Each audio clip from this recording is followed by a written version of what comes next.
Na hora em que você mais precisa, dá aquele branco. A falta de memória, queixa tão comum nos consultórios médicos, pode ter origem na falta de exercício físico. O exercício físico aumenta o gasto cardíaco.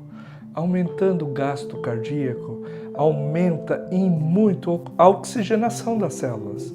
Uma célula mais oxigenada, ela vai ter uma memória melhor. O exercício físico moderado a intenso também produz cansaço físico, o que vai favorecer muito um sono mais profundo. Esse sono também é fundamental para que a memória funcione. O sono está dividido em 5 fases. Em cada uma delas, o cérebro vai memorizar determinadas informações. Nas 2 primeiras fases, o sono é mais leve. Nessas fases são gravadas as memórias motoras. É por conta dessa memória que conseguimos andar de bicicleta, tocar um instrumento ou praticar um esporte. Nas fases 3 e 4 do sono, é gravada a memória espacial. Se você consegue ir de casa para a escola sem precisar de um GPS, é graças a essa memória.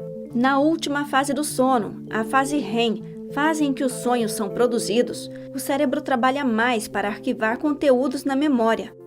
Tudo o que aprendemos durante o dia fica armazenado temporariamente no hipocampo.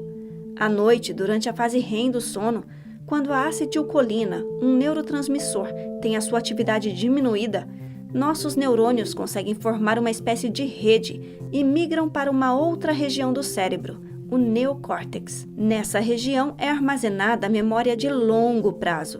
É igual um pendrive. No pendrive você acumula todas as informações rápidas. E durante o dia esse pendrive fica cheio. Chega uma hora que você não consegue mais memorizar essas informações rápidas. Aí o que acontece durante o sono REM?